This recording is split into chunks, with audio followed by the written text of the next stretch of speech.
Alright, welcome everyone back to Let's Read RWBY After the Fall with me, your host, Raymond McNeil of Celtic Phoenix Productions, this fine channel on this fine day. In this episode, we shall endeavour to finish the last 63 pages of this book in one sitting. Well, with one or two periodic breaks. Of course, my voice cannot handle it, and it has been a rather exhausting day, unfortunately. I was out doing some rope climbing with my dad, and it was quite exhausting. I have used more muscles today than I knew I had in my body, and many of them were underdeveloped. I have confirmed that I cannot, in fact, lift my own body weight multiple times. I can only do it once, and then I'm gone. Alright, I'm going to stop that voice because it actually scratched at the back of my throat already, and that's a good sign now, isn't it? Oh, good. So yes, I am rather tired today. I'm hoping to get through the last 63 pages. I don't know how well that's going to go. It's going to be fun. Anyway. If anyone else, I mean, I'm glad to see there's a nice amount of people here, more than it was for the finale of my Resident Evil read through. I mean, grace to look at this. I would like to thank you all very much for joining me. As you can see, chapter 14 is going to be a beacon chapter. So, let us get into the giddy stuff now, shall we? Chapter 14. Oh, I should probably catch you up on what happened last time. Last time we learned that Bertilac and Carmine were evil assholes. Everyone got to the top of a giant sand tortoise turtle thing. It swims through the sands. They're being attacked by a giant worm, which I believe is called a dune worm, but I can't remember. Let me double check that. I'm not going to double check that. We'll find out soon enough. And now apparently we're flashing back to Beacon for whatever reason. Let's see how this all turns out. Oh, by the way, Fox is... No, Fox is fine. He stopped Bertilac. Everyone else is screwed. Yes. And yes, we're going back to Beacon. Bacon. Beacon. I want bacon. Someone give me bacon. Alright. While playing Mortal. Okay, well, good luck with that. Multitasking is a bitch. Chapter 14. Fox, Coco, Velvet, and Yatsuhashi stepped out of the bullhead. All hopes of avoiding attention and getting back to their rooms quickly and quietly were immediately dashed. It seemed like the entire school was at the Cliffside Docks. Damn, Coco said. That's today? It was the day of the Vital Festival assignments were being given out to students. It was a big deal. It was a bigger deal for the first years, who had yet to go on a real away mission with their new teams. But for most of the class, it was the first big outing. It was also a great PR move for Beacon Academy, a show of both strength and goodwill, a reminder to citizens in Vale and beyond that huntsmen and huntresses were watching their backs. Now, doesn't that... I guess they only have one outing per year for everyone? But this is the end of the second semester. That's literally what... Alright. Unless they're doing a quarter system, in which case that's really dumb of them. They said semesters and quarters are not the same thing. Or they were supposed to be. If Coco hadn't volunteered her team for that mission in Lower Karen, they wouldn't be here now, getting some routine job patrolling in obscure region. On the other hand, they might have had to work with Professor Port again. For some reason, he got assigned to mentor Team Coffee in an inordinate amount of time. An inordinate amount of time. Of the time. Okay. You can already tell I'm a little too tired to read this. This is going to be fun, everyone. You're going to see Loopy Raymond. Tell all your friends that you're going to see Loopy Raymond, most likely. Hopefully not. Coco had thought that Team Coffee was above all this, but the recent failure had her rethinking that. It had her rethinking everything. She sighed. Well, here we go. Let's put on a good face. Maybe no one will notice us because there's too much going on, Yatsuhashi said. Fox started counting warily. 3, 2, 1. Hey! Team Coffee is back! A student called out. Velvet's shoulders slumped. All eyes turned to them, and several students rushed over to see them up close. It's showtime, Fox said. He led the way as the team crossed the courtyard, heads held high but trying to convey that they really didn't want anyone to talk to them right now. It all fed into their persona as rock stars at Beacon, though they certainly didn't feel like they deserved the hero's welcome. Coco kept pace with Fox, but Velvet fell behind. Yatsuhashi slowed down so he could keep an eye on her. They had all been preoccupied on the way home, lost in thought, replaying and analyzing everything they had done over the last week. But Velvet seemed to be taking it the hardest. She was the soul of the team, so much so that she almost literally wore her heart on her sleeve. Coco, Fox, and Yatsuhashi all kept big parts of themselves protected and hidden away, but Velvet put it all on display. Team RWBY watched Coffee from the sidelines with the same admiration as the rest of the school, but slightly less awe. The two teams saw a bit of themselves in each other as the two teams had stood out at Beacon, that Professor Ozpin had chosen to draw attention to. There seemed to be one special team every year, whether to motivate the rest or to push that team harder to be models for the rest, to be as exceptional as everyone expected them to be. The big surprise was that RWBY was outshining Piranikos' team, though everyone in Coffee agreed that Team Juniper was still impressive considering. Yatsuhashi was relieved when he saw Team RWBY hurry up to Velvet. She could probably use someone else to talk to. Given everything that happened, Coffee hadn't had much to say to one another since they had been rescued. Coco was angry at Yatsuhashi for pulling her away from certain death by a Goliath and a swarm of other Grimm. Yatsuhashi was angry at Coco for falling apart under pressure. And they were still sifting through their actions, wondering if they should have done what they should have done differently to save the family. Velvet, are you okay? Blake asked. Velvet lifted her head and turned around. She appreciated the concern from her friends, but that was the last thing she wanted to do right now. But the last thing she wanted to do right now was talk about what had happened. She was still trying to figure out what had happened, and a part of her wanted to forget it all. "I'm fine," Velvet lied. "I had Yatsuhashi look out for me." Velvet gestured at him, and he passed by a flash. Velvet gestured at him as he passed by, and flashed him a quick smile. She hoped things were still okay between her and Yatsu. She hoped Team Coffee could come out of this one. They had defeats before, but this was the first time they had lost people. The people they were trying to protect. It felt wrong that they had been rescued at the last moment in that poor family. "Your mission was supposed to end a week ago," Weiss said. "What happened?"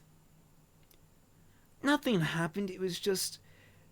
there were so many." Velvet looked down. She could still see the swarms of Grimm moving in, the Goliath marching towards them, the cave entrance collapsing with the Grey family inside. Is this an allusion to how Grey Haddock might be fired? Yang, Ruby, Weiss, and Blake looked at one another nervously. Velvet couldn't do anything about her and her team's failure, but she could at least make sure that her friends succeeded on their first real mission. She wanted to tell them that no matter what they did, they still could be beaten. That the stakes out there were real, and not only could they die, but other people might die. And they really, really needed to be able to trust one another and work together. But there would hopefully be time for all that later, and maybe they would need to learn those hard lessons for themselves. Right now, all they needed was reassurance, and that was all Velvet had to offer. "But don't worry, your first years are just shadowing huntsmen, so you'll be fine." Velvet gave them a shaky smile that she hoped was convincing. Yang squinted. "Right." Velvet was worried that if she stayed there any longer, she would break down in tears. "I should go." Velvet backed away and raised her hands. "Be safe, okay?" As if those empty words could make sure they came back in one piece. Velvet hurried away. Her team hadn't waited for her. She started after them, but then she decided that she could use some time alone. She turned to head to the gardens where she so often went to think, and almost ran into Professor Goodwitch. "Oh, pardon me, Professor." I'm going into British instead of Australian. Australian. I got to get Australian. Australian. "Oh, pardon me, Professor." Professor. There we go. Velvet avoided making eye contact and tried to get around the older woman. But Professor Goodwitch held up a hand, palm out, to stop her. "Miss Scarlatina, welcome back. Are you all right?" Velvet held her breath. She blinked back tears. She nodded. "We're all relieved that you made it back safely to Beacon. I know you could use some time to recover, but Professor Osmond would like to see you in his office." Velvet froze. "Me? What for?" she blurted out, her face flush. I mean, of course, what time?" "Now." "Now?" Velvet swallowed. She looked for her team, but they were long gone. Maybe they had already been summoned, and she would find them there. "Right, lead the way then." I can't do Australian tonight. Australia. "Right, lead the way then." Yeah, it's still more British. Ugh. Velvet followed Professor Goodwitch towards Beacon Tower. Alright, brief theory here. I mean, we're obviously going to have it answered before the end of the book, but maybe Velvet was actually up for grabs as a potential maiden. That would be interesting. And yes, Volume 2 is canon. Of course Volume 2 is canon. She had never been one to get in trouble at school. The students didn't get her. She had never been one to get in trouble at school, and students didn't get called to the headmaster's office often. "Hey, Velvet!" Sun Wukong hurried to catch up to her, followed by his teammate Neptune Vasilis. Does he have a friendship with her now, too? Guys! You can't just add in random friendships like this. Establish them! Velvet had only met them a couple of times when they were hanging out with Team RWBY. She didn't know much about the Haven students, who composed half of Team Sun, it should be Season, But she appreciated that Sun was always kind to her, and it felt good to know that other Faunus know another Faunus, even if he was only around during the Vital Festival. She had learned a lot more from him about Vacuo, where he had grown up, than she had from Fox, who rarely talked about his childhood there. Nothing she had heard made her remotely interested in visiting at Vacuo, even if it was one of the most welcoming places for Faunus kind. "How'd the mission go?" Sun asked. Velvet shook her head. "Hi, Professor Goodwitch," Neptune said, turning on his charm. "Dude, you hitting on a teacher." "Nice." Professor Goodwitch gave him a withering look over her glasses. "Don't you have somewhere to be?" she asked. "Not until tomorrow," Sun said. "Crime scene investigation in Vale." "So we're around tonight if you want to do anything." He seemed to be speaking to Velvet, but he was looking at Professor Goodwitch. She rolled her eyes. "We have official business for Professor Ozpin, so please excuse us." She marched ahead. Velvet shrugged her shoulders unhappily and followed. "There's nothing to be worried about," Professor Goodwitch said as they rode the elevator up to Professor Ozpin's office at the top of the tower. "We just need you to tell us everything that happened." Okay, well, there goes that theory. I mean, damn it. "Oh, hey, Fat Man, how's it going? Hope you're enjoying this. Be sure to spread this around on social media, guys. This is hopefully the end of this, but in a good way. And also, my site is opening. I didn't tie this as tightly as I hoped. The doors opened. "Absolutely everything," Professor Ozpin said. He had been waiting at the elevator to greet the greeter. "Welcome, Miss Scarlatina. We're very glad to have you back with us." "Thank you, Headmaster." Velvet looked around. "Where is everyone?" "I assume you mean your teammates," Ozpin said. "We prefer to speak with you each individually so we can get a more complete picture of events." He walked over to his desk and gestured to his chair. Velvet couldn't help but look around at his office. They were inside the clock at the top of the tower. The window behind the headmaster's desk formed the clock face, and the numerous cogs and gears moved around the walls and in the rafters above. "I apologize for not giving you a chance to rest after your ordeal." Professor Ozpin sat behind his desk and steepled his fingers. The desk was so large he looked like a kid play acting at his father's desk. The comparison seemed even more appropriate when Professor Goodwitch took upon the position behind him to his right, standing with her arms clasped behind her back. Velvet hoped Professor Ozpin's semblance wasn't reading minds.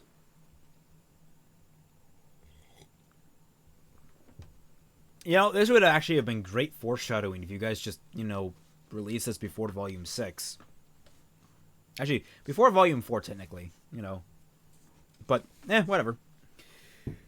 No one knew much about him. He was a mysterious figure, often seen at Beacon events and walking around campus quietly observing. He seems to have a genuine interest in his students and an almost carefree attitude about life, which was a stark contrast to Professor Goodwitch's no-nonsense bearings. He somehow appeared to be both younger than his physical age and much older. He didn't teach any classes at Beacon himself, and no one had ever seen him fight, but rumor had it he was a formidable huntsman in his own right. "Anything I can do to help?" Velvet said. "Thank you. The reason I wanted to speak with you first is because of your uncanny observational skill and attention to detail. No one is blaming your team for what happened in Lower Karen. As your teacher and headmaster, Professor Port and I take full responsibility for the mission. But people will have questions. We have questions, and it is our responsibility to understand exactly what went wrong." Velvet nodded. "But first, would you like anything? Water? Hot chocolate? Cookies? I know students concentrate better when they are fed." "No, I'm fine," Velvet said. "Very well. Let us begin. At the beginning, if you please." Velvet folded her hands in her lap, unfolded them. A tear dropped to her sleeve. "When we got to the village, it was already lost," she said. "The Grim had taken over, and there was no sign of survivors." ... Next section.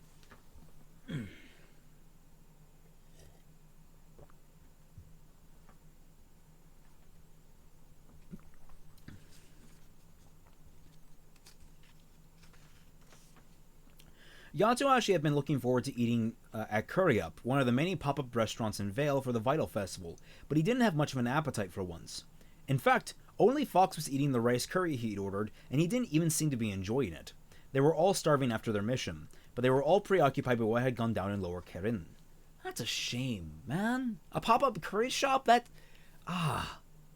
Man. I've been craving Japanese curry for the last however many weeks, and it's killing me, man. It's killing me. I want some cocoa curry. Someone bring cocoa curry to the States, please.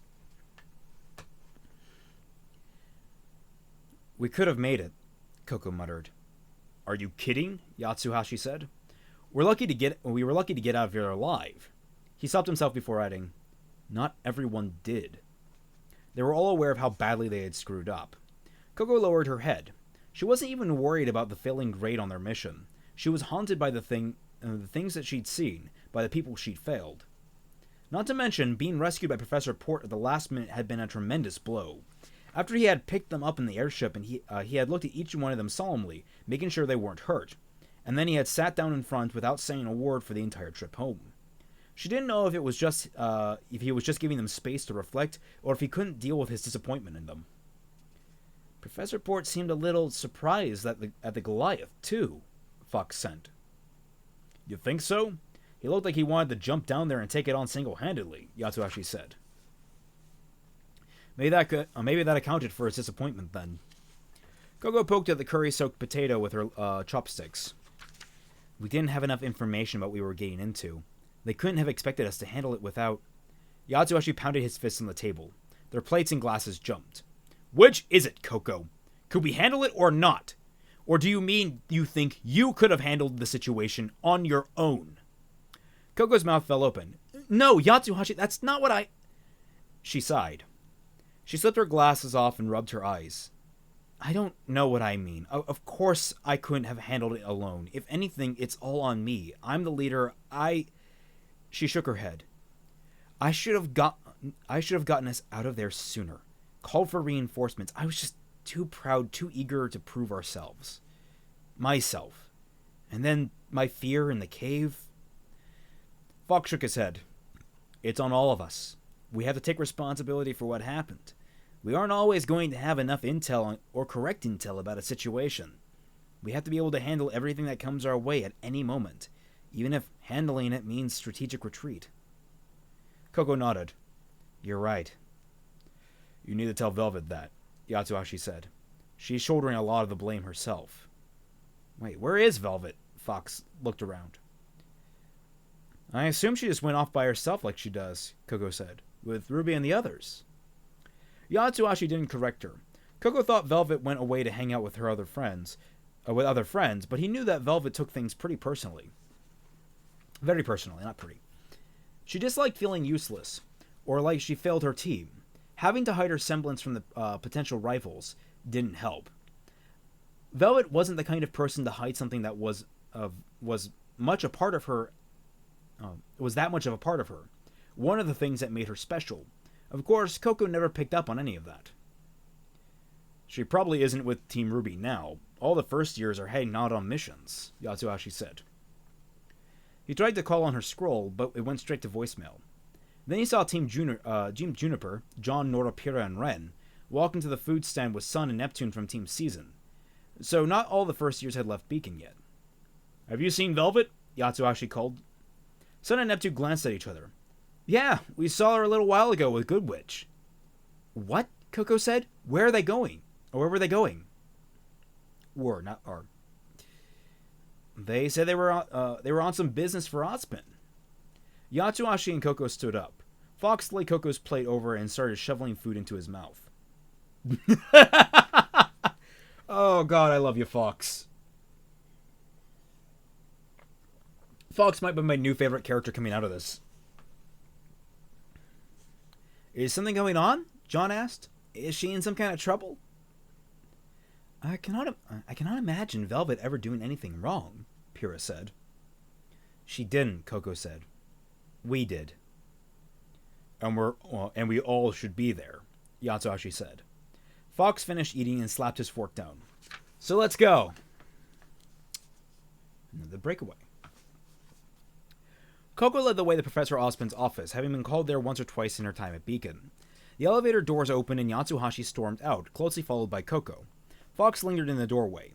He was bothered that Velvet had been singled out for their failure in the village too, but he didn't think storming the headmaster's office was going to make the situation any better for any of them.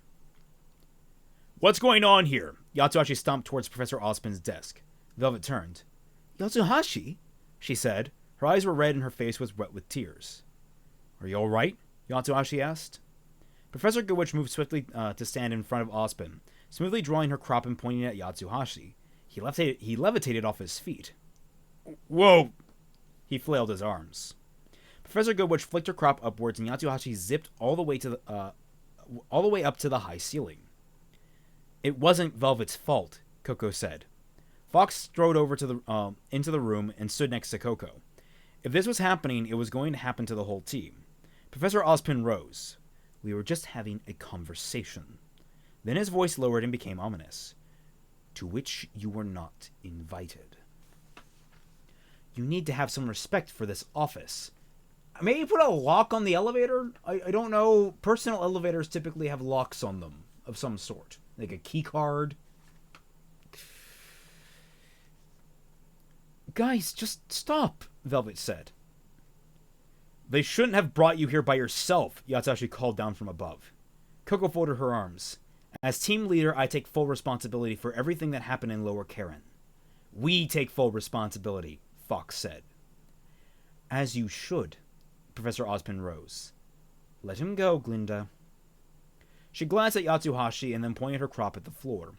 Yatsuhashi thudded to the floor. Professor Goodwitch stepped back. Wow, Goodwitch is a kind of a bitch here. What the hell, man? That's like really jumping to guns. "I deserved that." Yatsuhashi winced as he got back to his feet. "You okay, Velvet?" Coco asked. "I'm fine." Velvet was still a little shocked, and a little embarrassed at her team's overreaction, but she was also happy they had come to her defense. Professor Ozpin walked around his desk and down the line, looking at Coco, Yatsuhashi, and Fox. Velvet stood and joined her team.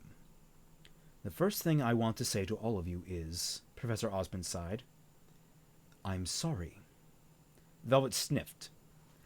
"I know it's a hard thing to lose anyone, people who need you, but it happened.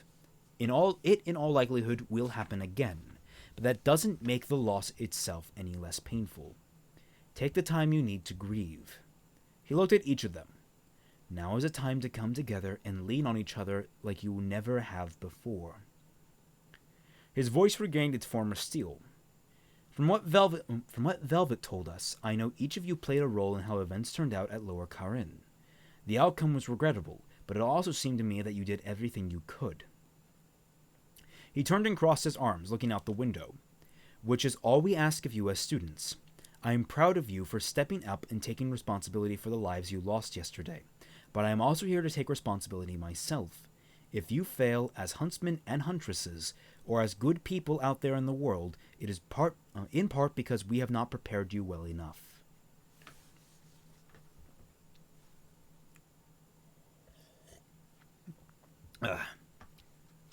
Coco started to say something, but Fox nudged her. "Let him talk," Fox said. "But I must also trust that you take your education seriously. Once you became a team, you have performed admirably. But until you truly learn to work together, trust each other, rely on each other, you will be Team Coffee in name only." He faced them again and spread his hands. "For all of your successes, it is only now in your worst moment of defeat, when you came to the defense of one of your own, with no regard for your well-being, that you have truly shown yourselves to be a team." Professor Ozpin walked back to his desk, as if every step weighed him down and sat heavily. "I have made many mistakes in my life, and I am still learning from them and growing. I am still trying to make up for some of my larger failures. But I can't do it alone." He glanced at Professor Goodwitch. Life will test each of you, but if you face your challenges together, you can overcome almost anything." Thoughts unbidden came flooding back to Coco, to the moments before they found the Gray family in the underground cavern, standing alone, pointing fingers, assigning blame. If she had been a better leader, if she had been able to refocus and rally her team, would that have made a difference? Could that have saved lives? The numbness she felt from the battlefield up to now suddenly shattered, and she felt untold anger at herself for letting this happen, for making her team go through this. Professor Ozpin leaned forward. Though it might be hard to tell around here lately, we do have rules, and rules are crucial to keeping everything moving like... He looked around. Well, like clockwork. Professor Goodwitch stepped forward. Each of you is to turn in a written statement of everything that happened in Lower Karen to Professor Port by the end of the week. You will also have the faculty's supervision on all escorts and rescue missions from now on until we deem you ready to operate on your own again. Understand? Understood? Sorry. Coco let out a breath. She had been waiting for the other shoe to drop, and there it was. She nodded. Understood.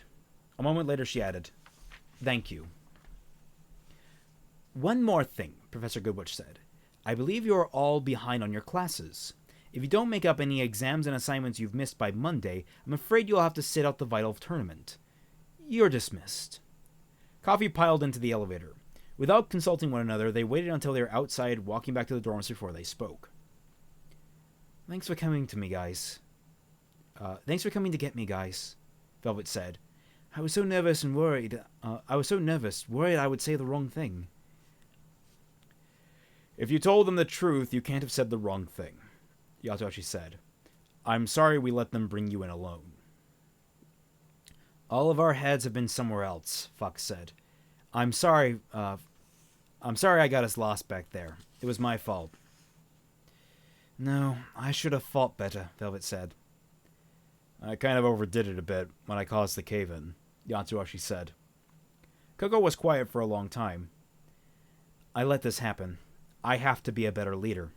She shrugged. I'm sorry I failed you. You didn't fail us, Velvet said. Like Professor Ozpin said, we all have to succeed together, and we all failed together.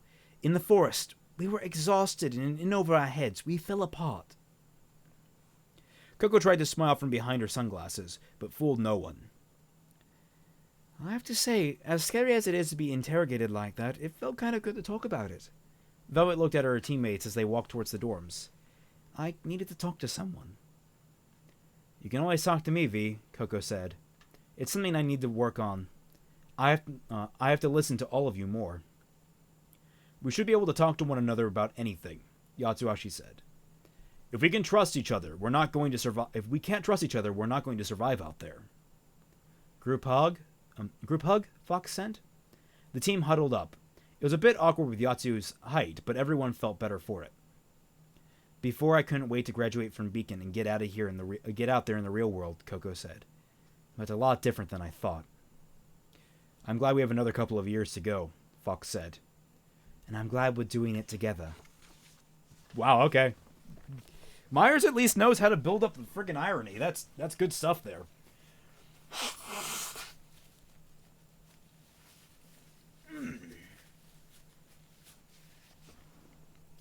No super chats to get through, so we can hop right into the next chapter.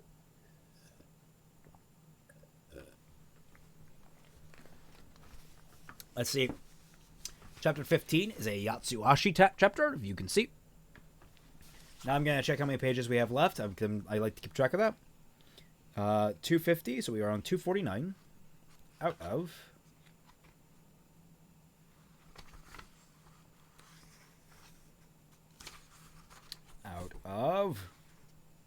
293. So 49. Another 40 would be... Yeah. So we have 44 pages to go. Okay. It's doable now, isn't it? And I think it's broken up actually rather well. Chapter 15 isn't that long, it looks like. 16 also isn't too long. Chapter 15, shall we?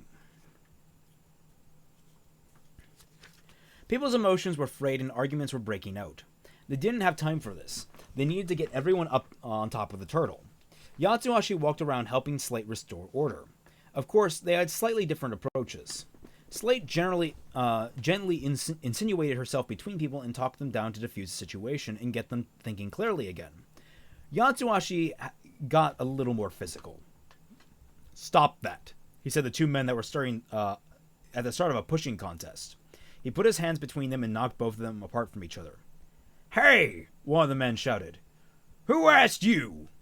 Yatsuhashi didn't mind diverting their anger away from each other towards himself.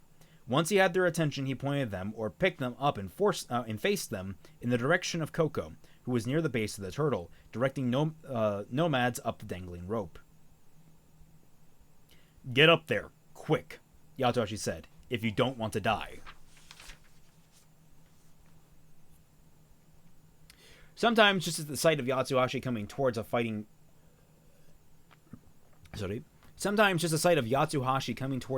group was enough distraction to snap them out of it. Telling them a giant grim worm was approaching usually was enough to get them moving, no matter how reluctant they were. They just didn't have the luxury of talking out their feelings right now. If they were lucky, there would be plenty of times for all that later. Yatsuhashi couldn't understand how Edward's mood bomb semblance could still be affecting them so strongly with him out of the desert somewhere. But maybe that meant Fox was on his way back with the old man. Yatsuhashi himself also wasn't immune to the effects, and the non-stop adrenaline rush of preparing for a big battle wasn't helping. He was impatient and irritable. He needed to sit somewhere quiet and clear his mind, but that wasn't going to happen anytime soon. He looked forward to taking out his anger on the approaching Grim.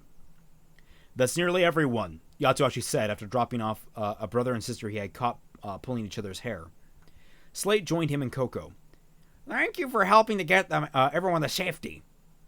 Don't think as yet, Koko said. We may just have moved them from one mess into a different sort of trouble. The three of them jogged alongside the turtle, easily keeping pace with it. Was the creature aware of them down there, or the dozens of people now hitching a ride on its back? If she suddenly noticed them, what would she do? I still appreciate the effort. We all do, even if everyone's too preoccupied to realize it right now, Slate said. Slate, why doesn't Edward's semblance affect you? Yatsuhashi said. Who says it doesn't? She said. You've been completely relaxed this whole time, and you seem to be able to make other people relax too, Yatsuhashi said. Slate smiled.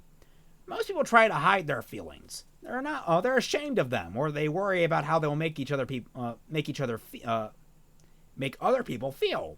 That's never bothered me. That's never been me. I always say what I'm thinking, and I don't lie to myself about what I'm feeling. She shrugged. I don't know if that's the answer, but I guess I'm just more aware of my emotions than most people. I can tell when they aren't coming from inside me.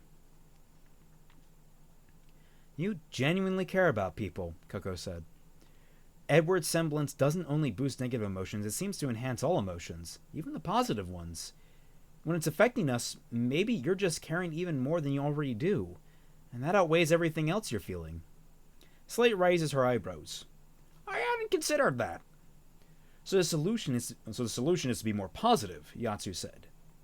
I don't think that's much of a solution, since it's easier said than done, Slate said. But wouldn't it be nice if we all just turn our bad feelings into something more compassionate? Koko looked back off into the distance. Slate patted her arm. It's the hardest thing for any leader to accomplish. She glanced up at the rope. Looks like it's my turn. See you up there, Yatsuhashi said. Koko and Yatsuhashi waited until the last of the nomads were on their way up before they took the ropes themselves. Velvet met them at the top. She looked concerned. Is Gus with you? Velvet asked. No, Yatsuhashi said. There's no one else down there. I assumed he was already up here. I haven't seen him either, Koko said.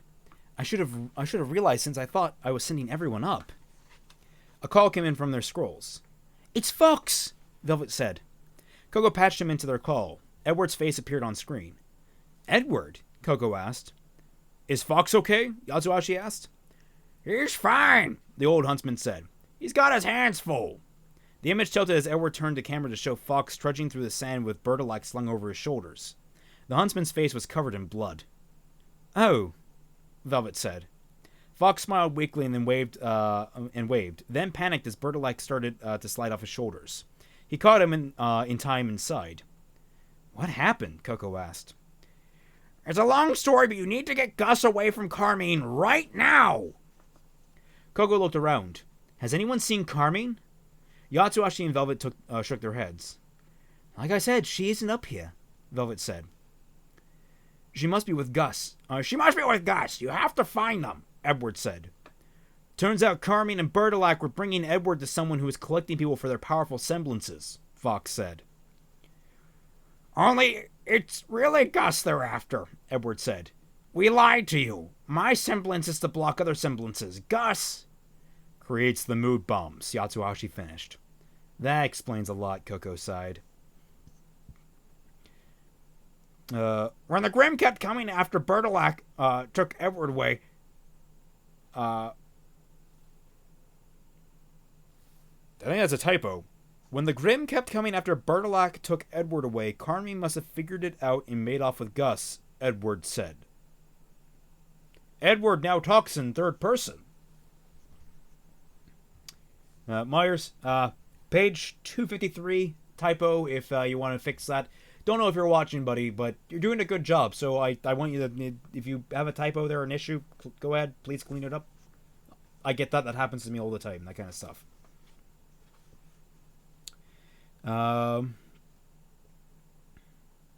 Where was I? Right, the bad symptoms. We should have two, Coco said. We'll watch out for Gus, Velvet said. Don't worry. Velvet's breath hitched. Edward's breath hitched, not Velvet. And Yatsuhashi didn't think it had anything to do with the exertion of hiking across the desert. As soon as we find him, we need to get eyes on Carmine and Gus. This is like falling apart. As soon as we find him, we need to get eyes on Carmine and Gus. Coco headed towards the edge of the shell. Edward, where are you and Fox? Yatsuhashi asked. Maybe an hour away. Fox is tracking your location, but we'll have to hurry up if we're going to catch up to you. He says, he says you're moving pretty fast. Look for the large flatback slider and or blind worm. Oh, they're called blind worms, right? Yatsuhashi said. Look, over there, Velvet pointed. Yatsuhashi, I think we have a beat on Carmine and Gus. What do you make of this?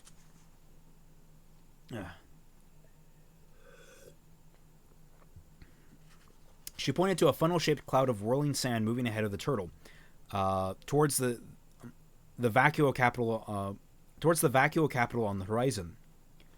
Another storm, Yatsuhashi said. Look closer, Coco said, pointing to the heart of the cloud. Two dark spots were at the bottom of the dust devil. Is that them? Yatsuhashi asked. Somehow Carmine can control the sand or create a localized weather patterns, Coco said. Bertolite can affect the temperature of the environment around him, Fox said. Maybe it's something similar. I'm going after her and the kid, Yatsuhashi said. Took the words right out of my mouth, Coco said. Do it. Bring Gus back. I'll help, Fox said. Think we can pick up the pace, old man? No way, Fox. You don't even have enough energy to use your semblance right now, let alone fight. Does she check her scroll for that? How does she know? You get here as quickly as you can, but you're sitting this fight out. You've already done plenty, Coco said. Fox scowled. You're right, and it's annoying. Coco, Velvet, you'll be okay here? Yatsuhashi asked. Of course, Velvet said. You know I can handle myself. Yatsuhashi nodded. It's an even bet which way the blind worm will go now that Gus is out there with Carmine, Coco said. He's got to be feeling pretty stressed right now. Hopefully it'll come for us, but it might head for them instead. Either way, we'll be ready. Don't worry, Yatsu, Velvet said. Go save Gus. We've got this. Yatsuhashi grabbed onto the rope and slid down to the other side. Slid down the side of the turtle. Yatsuhashi got angry and angry. Okay, Fat Man, you've already read the. You've already listened to the commentary. I take it, and it didn't destroy you. Interesting. What's happening right now? Fox is on his way back with an old man and an unconscious body. Velvet and Coco are on a giant sand turtle trying to fight off a giant sandworm. And Yatsuhashi is chasing after a kid being kidnapped by a Shotokan. That's about some things up, yes. By the way, make that canon, everyone. Carmine is a Shotokan. You heard it here first, folks. Yatsuhashi got angrier and angrier as he gained on Carmine and Gus. What kind of huntress would kidnap a kid? He had the woman in his sights. The dust storm was swirling around her and Gus. However, she was doing that, it was preventing Gus from getting away, and also giving them cover in the desert and hiding their tracks, unless you looked closely at the sand funnel and realized it wasn't a natural phenomenon. "Hey, Yatsuhashi," Fox sent. "Fox, you must be close. I can see Carmine just ahead of me." Yatsuhashi was glad he didn't have to speak aloud. He was already breathing hard from running. "I can see you too. Turn around." I guess you should put "see" in quotes. Yatsu skidded to a halt and turned. Fox was approaching, moving much faster than Yatsuhashi could, and it was even more impressive because he had a heavy huntsman on his shoulders. Edward wasn't far behind him. His mind might be going, but he was still in peak physical form, even at his age. When Fox reached Yatsuhashi, he tossed Bertilac at his feet. "I hate to ask, but this guy was a bastard to fight. Think you can take care of him?" Edward stumbled over, panting. "What? After all this, you're going to let him kill Bertilac?" "Not kill." "I don't know," Yatsuhashi said. "It's not going to hurt anything, Yatsuhashi. We can't keep carrying him, and we can't worry about him while we're taking care of Carmine. Or we're taking on Carmine." "Well, I'm taking on Carmine. You're going to keep resting and get your strength back," Yatsuhashi said. Yatsuhashi knelt by Bertilac, who was snoring loudly and coughing whenever he breathed in the sand. Fox was right. He would probably wake up soon. He touched his fingers to Bertilac's temples. His hands trembled and he forced them to steady. He didn't need to be in physical contact when using his semblance, as he discovered all too often and disastrously as a kid. But it helped him focus and would make sure that he didn't accidentally wipe Fox's and Edward's memories too. He hated using his semblance. His parents had seemed to forgive him for misusing it, but he had never forgiven himself. And unlike them, he remembered each and every incident. At Beacon Academy, he had learned to control it, but even then he used it sparingly and only in direct combat. In those rare instances, Yatsuhashi usually only erased a second or two of short-term memories to distort his opponents and get the element of surprise. Yatsuhashi looked at Fox. "How far back should I take him?" Fox tipped his head back thoughtfully. How about a little before he dragged me into the desert," Edward said. "So about a day," Fox sent. Yatsuhashi closed his eyes. "Forget," he whispered. He pictured a black hole, a spinning mass of darkness, and nudged Bertilac's mind just so to temporarily block his memories from the last day.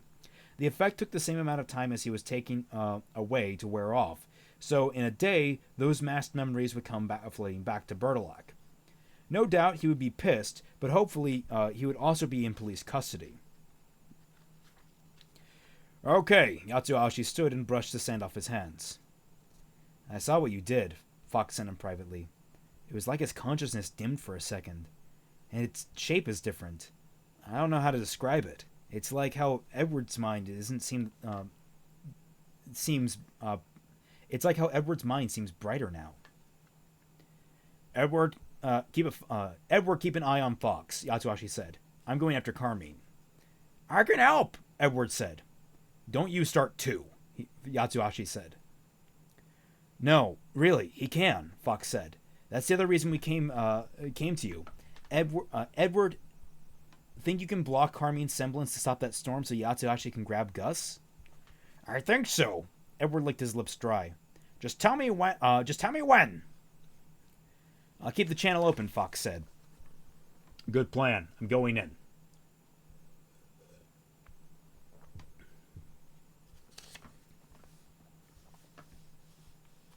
When he drew closer to Carmine and Gus, Yatsuhashi slowed to creep up on them. Sneaking around wasn't his specialty, and he was convinced she would turn at any moment and see him. Maybe you should tell Gus what we're doing so he'll be ready," Yatsuhashi said. "I don't want to startle him. It might get her attention," Fox said. "Good point." Yatsuhashi drew fulcrum and prepared for the fight ahead.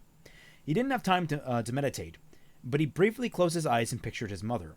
She had taught him exercises to practice mental discipline and control not only for his ability, but also for his emotions. It was how Yatsuhashi had worked on overcoming his fear of unintentionally hurting others, mentally or physically.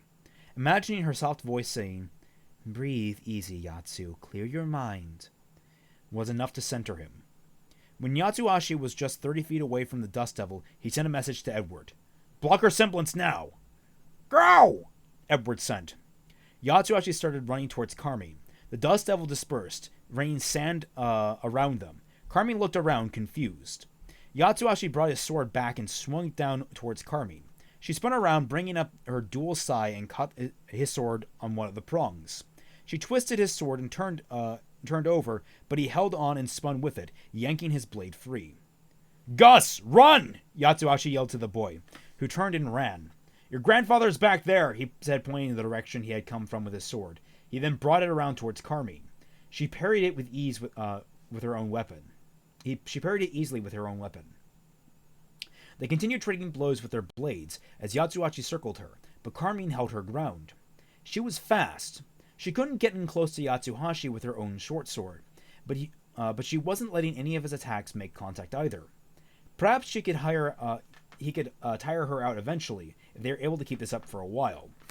And then one of her punches landed on him, and he went flying backwards. He shook his head and scrambled to his feet. Bellowing, Yatsuhashi brought his greatsword back and put all his might behind it. The massive blade hit her sword and knocked it out of her hands. Carmine ducked under his weapon as he regained his balance. As he regained his balance, grabbed the blade between the palms of her hands and pushed it backwards. The pommel of his sword hit Yatsuhashi in the breastbone, and he went down with an oof. Oof! His chest felt like a giant bruise. He kept his balance, but now he was unarmed. Carmine was still holding on to his sword. She flipped it up by the blade and caught the handle. She tested the weight, tossing it from hand to hand. "Not bad. I think I'll keep this." When you hear me, let me know when you can. When you hear me, let me know when you can hear me. Let me know when you can hear me. Let me know when you can hear me. Fox sent. "I hear you," Yatsuhashi replied. He'd forgotten that in order.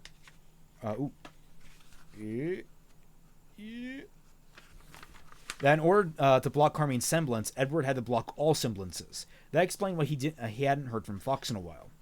"Damn," Fox said. "That means Edward's not blocking." Sand swirled around Carmine. Her red hair rose and spread out behind her.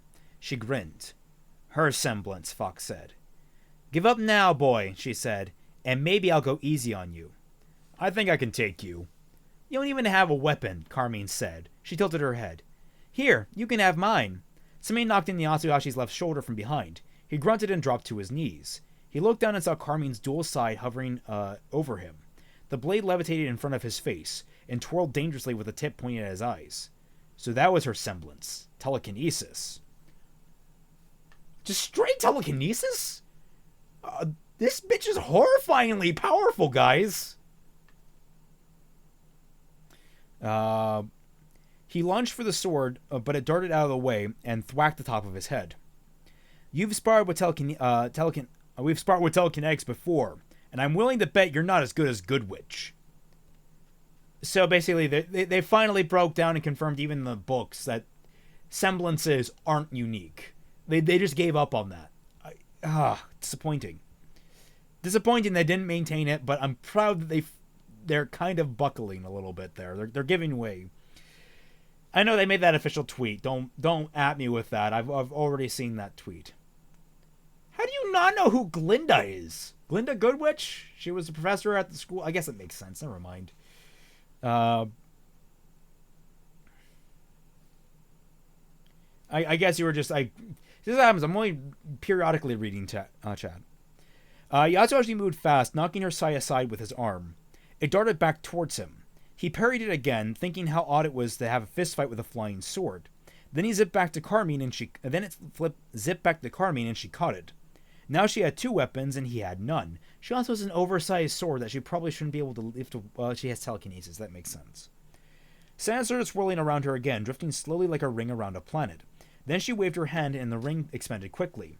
Sand blasted in Yatsuhashi, pushing him backwards, stinging his face, getting into his eyes, his mouth, and his armor. He has one shoulder plate. That is not necessarily armor. He brought his hands up to shield himself from the worst of it, but he was itching and blinded for a moment. "Look out! Above you!" Gus called.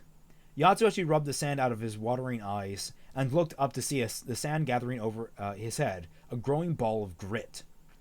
He tried to dodge to the side, but the ball dropped and he was buried under a ton of sand just like that. Yatsuhashi roared and burst out of the pile, and another large mass of sand punched him in the side. He went tumbling away. "I can't do this on my own," Yatsuhashi thought. Yatsuhashi dug himself out of a second pile of sand and zeroed in on Carmine. Pause. Why doesn't he just wipe her memories instantly? Like, he needs to focus, yes, but he can do that. He can center while taking hits. Just wipe her thoughts in temporarily and she'll stop doing telekinesis. She'll drop. She spun her sword rapidly, gathering sand towards it in a spiral column, and then she pushed her hand forward and fired the sand at Yatsuhashi. He ran towards it and vaulted over it, but the sand blast redirected upwards and propelled him high into the air. More sand gathered like she was turning up the force on the water hose, pushing him higher and higher. Then the sand fell away and Yatsuhashi dropped after it. He landed hard on his back in the sand, and the wind was knocked out of him. "Hey, you started the party without me!" "Bertolac!" Carmine shouted. Yatsuhashi looked over and saw Bertolac Celadon standing 10 feet away from him, holding his broken weapon, and Gus. Why had the kid come back to help Yatsuhashi? "Well, I'm screwed," Yatsuhashi sent. "Well, I'm screwed," Yatsuhashi sent. And how many chapters do we have? Is it 19 total? I will do one more before taking a break to get more water, because I need more water. But we are on chapter 16.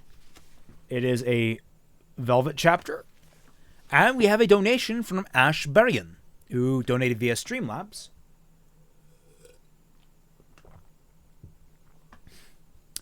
Do you think if we get Penny 2.0 in Atlas, will she potentially be corrupted by Watts to be a weapon for Salem and to be used against RWBY? I also think that if Penny 2.0 happens, she won't have any memories of Beacon or a different personality. I don't really know. I mean, they said that Penny is dead, so I'm assuming if we do get a Penny 2.0, it's not going to be the same Penny. And, I mean, that'd be honestly a great way just to mess with Team RWBY. I guess this is kind of a little spoilers, but I have plans for something like that at some point in Fixing RWBY volume, in one of my Fixing RWBY installments, whenever they get to Atlas. So, what happened to the draft Grim? I think they killed it. I'm not sure. Yeah, Kenji, I like your suggestion. Turn her into a friggin' vegetable. You can do that, Yatsu. That's a powerful frickin' semblance, man. Use it. Just solve so many problems. Just immediately just vegetify your enemies. Oh wow, I'm really knocking the hell out of the edges of my book. You can see where I've been banging it on the table. Oops. I don't really like. I really try to take care of my books, but like I just naturally am bad with them. So let's see, chapter 16, which is 263. So literally 30 pages left. Actually, you know what? I am going to take a break here to get a drink of water, an extra more water, because we are halfway through this reading session. So I will be right back, gentlemen and ladies, and please, I hope you will be patient. And I will see you in just a few moments.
And we are back. I hope that was quick enough for everyone. We're on chapter 16, and we are plummeting, absolutely plummeting towards the end of this. I'm really excited. This is actually really good. This has been so far really good. Don't worry, Yatsu. Go save Gus. We've got this. Velvet watched Yatsu drop down the side of the turtle, wishing she felt as confident as she sounded. She didn't want Yatsuhashi worrying about her while he had his own dangerous task ahead, but the blind worm heading towards them was more than a little disconcerting. The turtle seemed to agree. It suddenly shifted its course to the left, turning away from the blind worm. Velvet almost lost her balance. A few people standing too close to the edge of the wide flat shell stumbled, but Coco and Slate caught them and pulled them back up. "Grab the ropes," Slate said. "We need to secure everyone." Barian, you keep doing that while I'm in the middle of a chapter. You gotta do it before I start the chapter, man. "Grab the ropes," Slate said. "We need to secure everyone." The turtle was now racing away from the blind worm, but the Grim was gaining on it. It just couldn't swim very fast in the sand, while the worm was built for speed. Gotta go fast. Several of the nomads had pulled the ropes up and were using them to lash everyone together, securing them with the hooks and pythons embedded in the turtle's shell.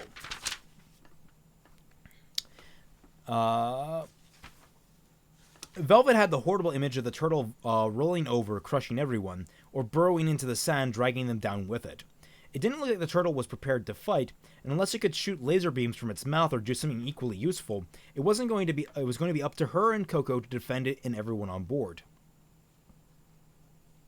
"It's almost on us." Coco unfolded her bag from her bag into its gun form. She looked over at Velvet. "Get ready." Velvet nodded. She would need some more powerful weapons for this fight, and this wasn't the time to hold back. The first weapon she called up was a pair of armored gloves loaded with circular saws. When the hard light weapons formed, Coco said, "Oh. There'd be no replacing these." She said, "Oh. There'd be no replacing these." Roy Stallion was presumed killed during the Battle of Beacon. He'd last been seen in the clutches of a Nevermore. No one knew where the rest of Team Bronze was either, missing or dead. Oh, really? All of Team Bronze? Holy shit. "Goodbye, Roy," Velvet whispered. She raised her arms. "Ready?" Coco nodded. The Grim Worm bore down on them, and it looked even more horrific and eldritch up close. They could see its teeth rotating around in a circular maw and feel its hot breath wafting over them. Coco fired her gun into its mouth, while Velvet fired the spinning saws into its eyes. The worm closed its mouth and abruptly burrowed down into the sand. Velvet and Coco glanced at each other. "It couldn't have just been that easy," Coco said. It wasn't. The worm burst out of the sand and shot over the turtle. Coco fired off another round of bullets, joined by gunfire and a hail of arrows from the nomads. Nothing seemed to be able to penetrate its thick hide. It landed and turned around surprisingly fast. Velvet got off another shot with Roy's saws. Her aim was true, just as his would have been, and the razor-sharp disc struck between the two of the worm's armored segments. Something hot and green spewed out from the wound. Velvet raised her shield, and kept most of the splatter off her and Coco. Wait. Alright, she has a shield now. That came out of nowhere.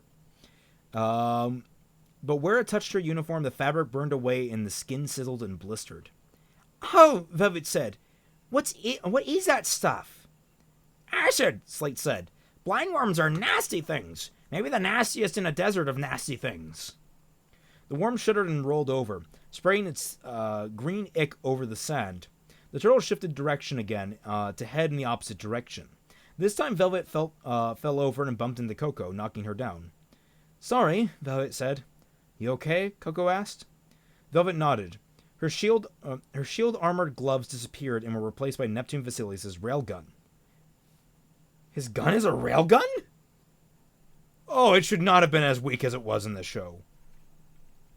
Coco raised her eyebrows. "They're no good to us if we're dead," Velvet said. She knew Coco thought she should be holding onto these pictures for emergencies, but if this didn't qualify, then what did? She couldn't afford to be sentimental about irreplaceable photographs of their friends either. Last she'd heard, Team Season was still out there anyway, though no one knew where Sun Wukong had headed off to. He'd always been nice to Velvet, and she'd hoped that he wasn't getting into too much trouble, wherever he was.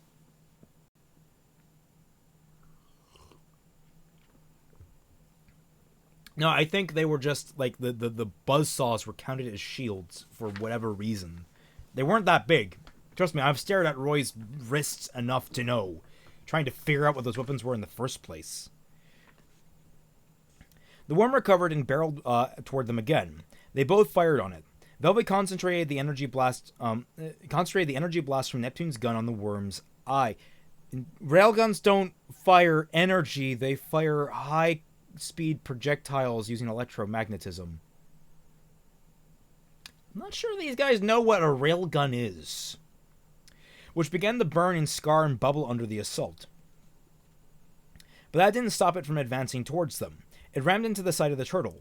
The world tipped over, but the turtle frantically worked it to right itself, and the blind worm disappeared. The turtle withdrew, pulling its flippers and head into its shell. It had clearly had enough. Its sturdy shell might protect it from the blind worm's attack, but everyone else on the shell was exposed, and they weren't moving anymore. "Should we jump off?" Velvet asked. "Not yet," Coco said. We're still a tougher target up here. Down there in the sand, that thing could just swallow us in seconds." They waited, but all seemed still. Velvet and Coco stood back to back. Velvet was ready to call up her next weapon when a target presented itself. "I never wanted to come here," Velvet said quietly. "What?" Coco said. "I didn't want to come to Vacuo. I wanted to stay in Vale," Velvet said. "We never should have left Beacon." "It was a lost cause," Coco said. It was reclaimed. "It was unsafe." "I thought we don't believe in lost causes." You should have said something. "I tried, but your mind was already made up, and the boys were on your side." Coco pursed her lips. "I'm sorry. I didn't want to leave Vale either, but I thought this was the best thing for us. I need to get away for a while. It was hard to stay there without our friends, with a place. I needed to get away for a while. It was hard to stay there without our friends, with the place destroyed like that, and all those Grimm." "But like Vacuo," Velvet said. "This desert. You really thought this would be better? At least we had a home there." "I need to protect you, and Yatsu, and Fox. After we lost that family in Lower Kirin, after we lost Roy and Penny, and Pyrrha and Ozpin, I couldn't lose you too. I couldn't bear it," Coco said, closing her eyes against the desert wind. She breathed in slowly. "We'll get back there one day, I promise, and when we do, we'll be ready to win it back. That's the reason we're here, to become better huntresses, to save our home." The sand rumbled, and Velvet looked down in time to see the blind worm launching straight into the side of the turtle's shell, towards her and Coco. The shell shuddered, and she felt herself pitched forward. Then someone grabbed her from behind, and she was spun around to safety. She glanced back as she flew towards the center of the shell, and saw Coco tumble backwards over the side. The worm rose up, past the side, hung in the air for a moment, and then fell back down. Velvet rushed to the edge to look for Coco, but she was gone. The worm had swallowed her. Roy was one of team... what team was it? It was just listed, wasn't it? Team Bronze. They were the ones that fought Team Juniper in the tournament. They literally had, like, 3 minutes of screen time.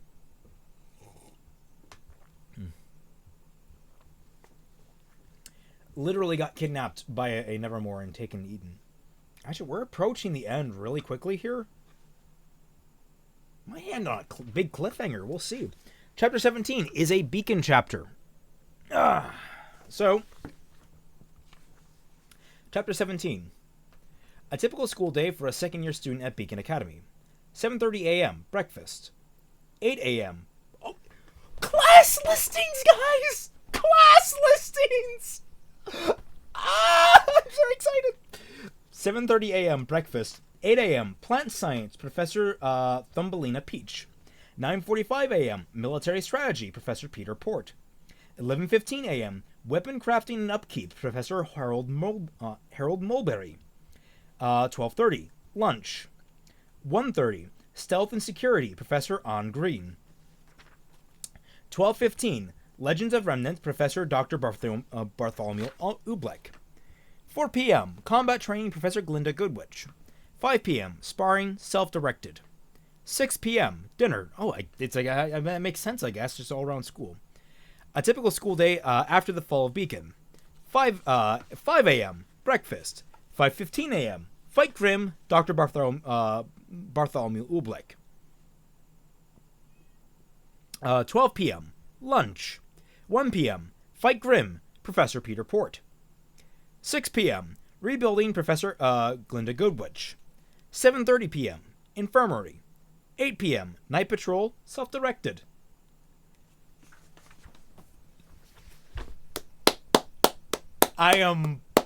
For something that was lacking in the universe for so long, that I had wanted for so long, well, I think there should be more classes. You actually kind of compensated for that by having longer days.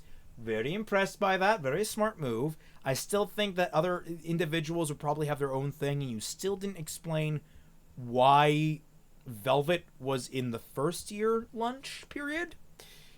Still, all the same, that's good stuff. And you brought it back with a joke. Like a dark joke at that. I like that. That's good. That's good. Myers. I don't know if that was Myers, Miles, Carey, whoever did that. Kudos. Really good work, honestly. The best thing about Beacon Academy, what made it stand out above all other major Huntsman training academies, was its emphasis on practical education. They sent more students on supervised missions than Atlas, Haven, and even Shade, and they gave them more one-on-one time with their teams and trained huntsmen. But wait, if you only had one per year, if that was the big thing that they were talking about, whatever. Add in the fact that Vale was beautiful all year round and a cultural center with a diverse population, and it was no wonder that it was the first choice for students from all over Remnant.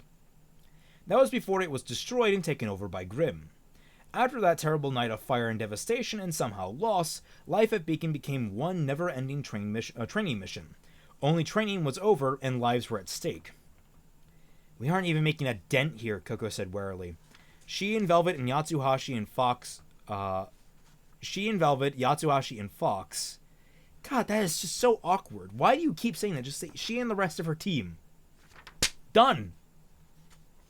We're eating ration packs in a classroom building on the perimeter of Beacon's campus, as close as they've been able to get to the academy, and one of the few areas that they had been able to secure from the Grimm. For the moment. It was looking more and more like they would have to fall back farther from the school grounds. They just keep coming. Yatsuhashi lifted his head from his hands. He didn't have very much of an appetite these days. He didn't like to take even this short break from the clearing out of the city. The last few weeks had been grueling for them, a constant cycle of sleeping, eating, fighting. They were among only a dozen students who had remained there, the rest being third and fourth years, and the endless battle was taking its toll on them. They hadn't been able to say goodbye to most of their friends before they had scattered into the chaos or gone home or retreated to the temporary shelters in Vale, waiting to see whether there was any hope for Beacon. Then there were the friendlies that they would never see again. The friends they would never see again. They had all watched Penny die in the vital tournament, but they had only heard about the others who had been gone, like Pyrrha and Roy, and Professor Osmond. Okay, Meyer, I'm docking you several points for this. And. Simplify it, please. The Oxford comma is a beautiful thing. Please do not let it go to waste. Like Pyrrha and Roy and Professor Ozpin, with no idea what fate had befallen them. Wait, then why did you single out Roy if the rest of his team is equally unconfirmed? Seems kind of weird to me. It's that thing, Fox said, too drained to even use his semblance to speak telepathically. You know, I get the feeling the section was actually written first. Because that could have been taken out. Too drained to even use his semblance. You didn't need to say telepathically. He nodded out the window towards what was left of Beacon Tower, with a giant winged Grimm frozen at the top. It's attracting them. Until we figure out how to kill it or get rid of it, this will never stop. No one knew what had frozen the beast there, or if they did, they weren't talking about it. The only thing everyone knew was that there had been a bright flash of light and had been stuck up there since. There were rumors that Ruby Rose had been up at the tower at the time, and it wouldn't have surprised anyone if the precocious first year had been involved somehow.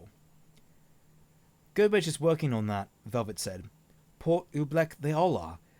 We just have to stick it out, to do what we can until they can figure it out, and everything can go back to normal. Yatsuhashi shook his head. Things will never be normal again. And we can't wait for someone else to save us. There are too many Grimm, Coco said. They're seemingly coming from nowhere. On a good day, we kill as many as are coming in, but on a bad day... They were having more bad days than good. It's only a matter of time before they overwhelm us. The school is already a ghost town. Don't say that! We just need more huntsmen to join the fight, Velvet said. But they're leaving. Everyone is leaving tomorrow, Yatsuhashi said. We have to decide, do we stay or do we go?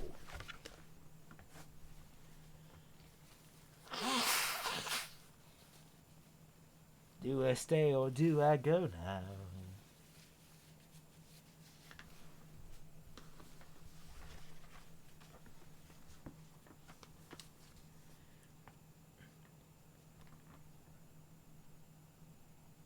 I hate this. Velvet has scraped together enough resources to send the last remaining refugees home. I skipped a line. And if we leave, where do we go? Fox sent. Weren't you just too tired to use your... This entire section started strong, but suddenly got into a lot of weird writing habits. Because now he's using his semblance. Vale had scraped together enough resources to send the last remaining refugees home, but only to their own kingdoms. I want to finish what I came here for, Coco said. I want my Huntress license. The combat schools are all taking in discipled Beacon students, displaced Beacon students, Velvet said. We could still stay in Vale and help out here. Coco laughed. Been there, done that. We've learned everything that they can teach us. That would be a huge step back. Coco, you're an idiot. Atlas, Haven, Shade, Yatsuhashi said. Atlas was partly to blame for what happened here, Fox said. I don't think they can be trusted.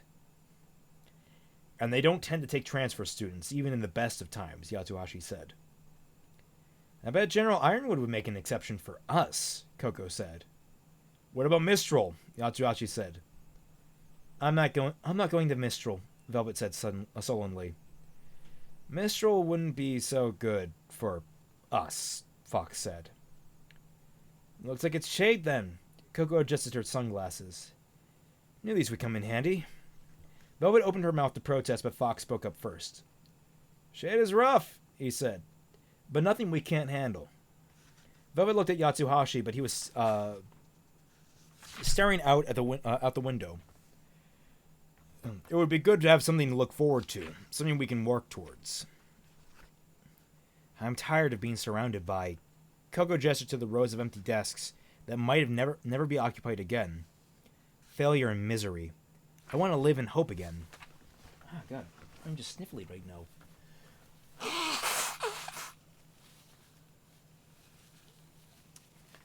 Same, Killer Meme Queen. Same. I mean, I love me some Cocoa Puffs. They're delicious.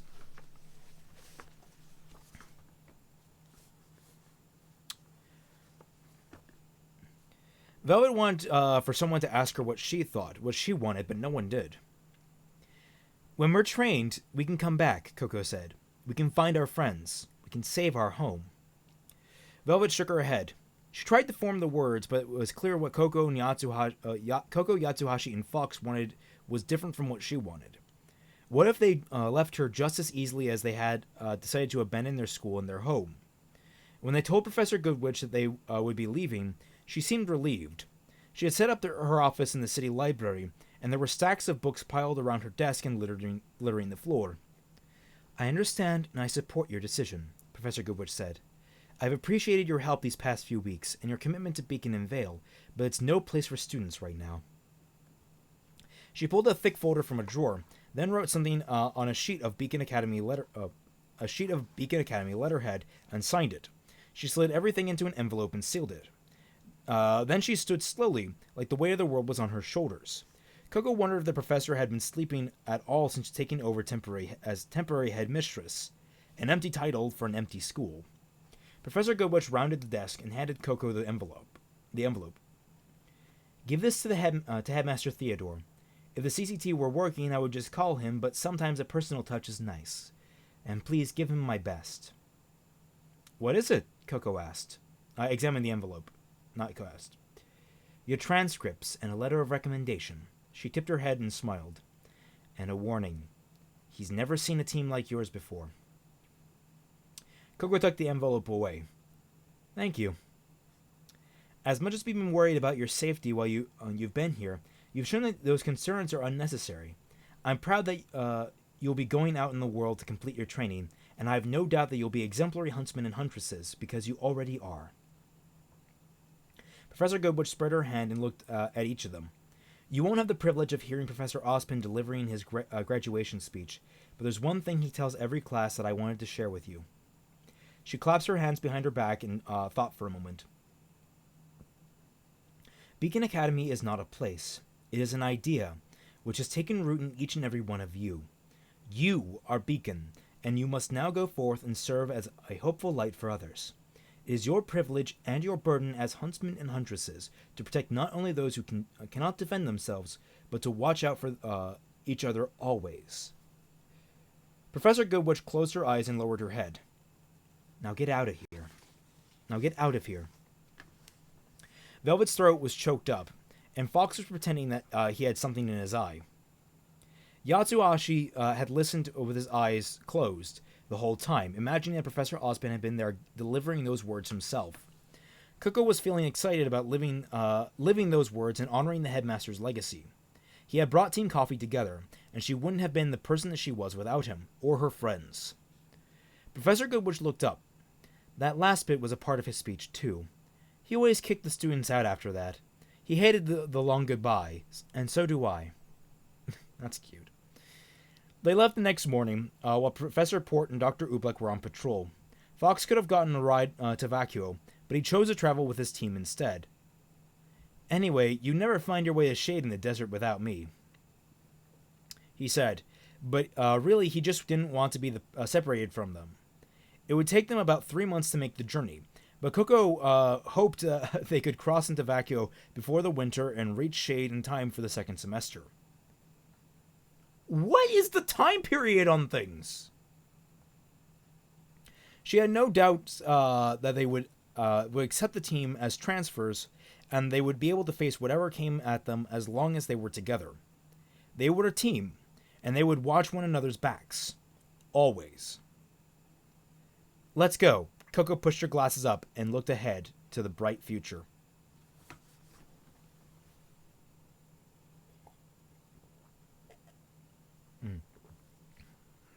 Next chapter, I can finally answer Ashbarian's second donation. Do you think Ironwood created Penny to hold the power of all four maidens? It would make sense, especially if Ironwood suspected that Oz didn't know what he was doing, to have all the power of the maidens under military control. It's a possibility. Something like that might happen. Chapter 18 is a Coco chapter, which means she's not dead, but it's going to be really weird when we hit the epilogue. It was pitch black inside the blind worm. Coco took off her glasses, but that didn't help at all. Maybe that's why they called it a blind worm, because if it swallowed you, you just couldn't see inside its stomach or whatever this was. Or maybe it was called a blind worm because you never saw it coming. Only she had seen it coming, and she ended up inside the damn thing anyway. She had pulled Velvet out of the way, only to make her take her friend's place. Coco figured sacrificing your life for your teammate was one way to be remembered as a good leader, but maybe that was just cheating. The air was warm and wet and foul-smelling, and the darkness was even more disorienting because the worm was moving fast. She was inside of a living runaway train with no idea how to get out. The only way out is through, Coco muttered, her voice muffled and lost, like she wasn't even there. She held back a scream. She turned her scroll on, but the light almost made it worse. Now she could see how tight the space was, how it glistened and pulsated. Coco screwed her eyes shut. She was back in the cave in Lower Karin, scared of the dark, scared of failure, scared of dying. Her hands trembled. She was losing it. She opened her eyes. "Get yourself together, Coco," she said aloud. The heavy darkness swallowed the sound. She wasn't going to let the nomads end up like the Grey family back in Lower Karin.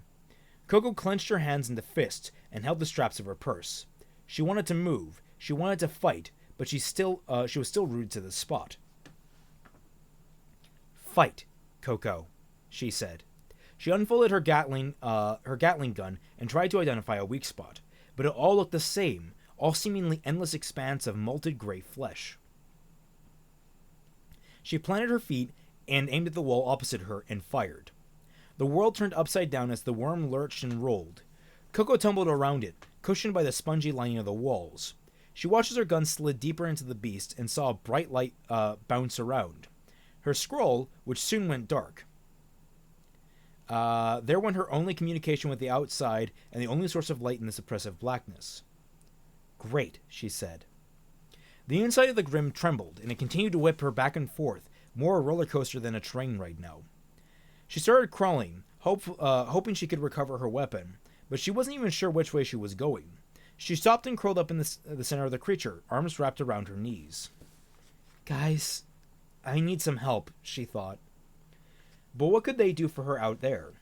Fox was spent, Yatsuhashi was busy fighting Carmine and Bertilac, and if they were very unlucky, they would be joining her soon inside the blind worm. The way it had picked up the speed suggested it was moving towards a new target rather than engaging the turtle in going after the refugees. She hoped when time came that Yatsuhashi, Fox, and Velvet wouldn't hesitate to kill the Grim without worrying about her. Light appeared. She blinked at it and realized that she was looking out the blind worm's wide mouth. Its teeth raced around the circular opening. It was bearing down on Fox, and he didn't notice it coming. "Fox, look out!" Coco cried. Same thing. She scrambled up and tried to run for the opening, but it reared up, knocking her back again. She fell head over heels and slipped further back. The worm shuddered. Something was attacking its armored hide from outside, and it was getting angry. The light disappeared and a flood of sand sprayed over Coco, pushing her farther down. She flew up and slammed into what she thought was the ceiling. The worm was diving, trying to get away, or launch a fresh surprise attack. Then it abruptly stopped, sending Coco pitching forward. Enough already, she thought. "Coco, are you okay?" Fox sent. "Define okay," Coco said. "Alive?" "Barely. What's going on out there?" "Velvet is rescuing you," Fox said. "What? How?" "You have to get out before the worm burrows back in the ground. The skin is tough, but it's thinnest in the back. Can you get to the last segment?" "I'll try," she said. "Go," Fox said. "Hurry!" It was an uphill climb as the worm was reeling and trying to escape. Grim didn't usually turn away from a fight, but big ones like this and the Goliaths, very old ones, had stronger survival instincts. And they had demonstrated a better understanding of people, choosing their battles and acting strategically. Coco stretched her arms out. She could just touch the curving insides of the worm with the tips of her fingers. She hurried, and soon she was pressing against them with her hands. "Almost there, I think," Coco said. She kept going and tripped over something. She reached down and groped at the darkness and then found something very familiar, in a shallow pool of viscous burning liquid. Gyanduja! That's her weapon, right. "Come to mama!" She picked up her gun and reduced it back to its handbag, then slung it over her shoulder. The top of her head brushed the ceiling. She reached up and felt the ick in her hair. She had lost her beret somewhere along the way. She sighed. "I'm as far back as I can get," she sent, hoping they were still listening. All was quiet. "Fox?" Coco said. "Hello?" "Stand back, Coco," Velvet sent. "Velvet?" Then the worm flooded with bright bluish light as a glowing line sliced through the worm, only 2 inches away from Coco's face.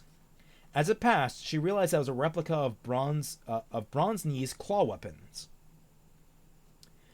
She stumbled backwards as the weapons faded, a beam of sunlight appearing on the ceiling and spread quickly down the curved walls along the floor, widening it as the tough skin and flesh and sinew separated, as Velvet pulled them apart. She had hacked and slashed all around the creature and then let it pull itself apart as it tried to dive under the ground. The front portion of the worm disappeared into the sand in front of Coco, spewing ichor that turned the sand black. Coco leapt out of the remains of the worm, falling right into Velvet's arms. "Coco!" Velvet called. "Are you all right?" "Do I look all right?" Coco asked. Velvet wrinkled her nose, holding her friend at a distance. Coco reached into her belt and retrieved her sunglasses. She slid them on. "That's better," Velvet smiled. "Thank you," Coco said. "I always thought Bronze's weapons sucked." "The right tools for the right jobs, I always say," Velvet winked. "I'm glad you made it out here. Thank you for saving me first." "Who's keeping count?" Coco asked. Fox came over and slapped her on the back. "I am," he said. Coco looked at Velvet. That was a really good plan. Better than anything I could have come up with." Velvet blushed happily. Yatsuashi joined them. "Looks like I missed all the action." He turned as the tail end of the grim twitched and then wriggled into the sand and vanished. He stepped back, horrified. "Ew," Velvet said. "There goes my Skrullen hat," Coco said. Will that pierce grow into another blind worm?" Yatsuashi asked. Fox nodded. "I take it back. That was a terrible plan," Coco said. Velvet pouted. Speaking of terrible plans, Yatsuashi pointed behind Coco. A short distance away, Carmine was fending off attacks from both Bertilac, firing bullets from the shaft of his mace, and Edward, who fought at her at close range with a bladed disc in his hand. "Bertilac, what are you doing, you idiot?" Carmine screamed. "You always think you're smarter than me. Well, who's laughing now?" That doesn't make sense, moron." Carmine punched towards Bertilac and the sand hit him in the face. "What is happening?" Coco said. "Bertilac thinks that Carmine tried to double-cross him and take Gus on her own," Fox said. "How'd you convince him of that?" Coco asked. "He doesn't remember trying to get away with Edward and Fox fighting him." Yatsuashi rubbed the back of his neck. "And Gus seems to be revving up their emotions. He must be getting more of a handle on his semblance," Fox said. "Nice," Coco said. As Team Coffee raced towards the fight, they watched Carmine blast Bertilac and Edward with a wave of sand. Bertilac protected himself with a wall of heat that fused the wave into glass, but Edward was knocked back and buried. "Grandpa!" Gus shouted. Coco glanced up, where three Ravager Grimm were winging overhead.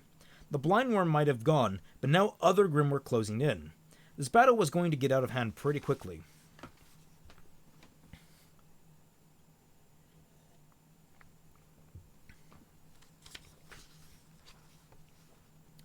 "Flanker," Coco said.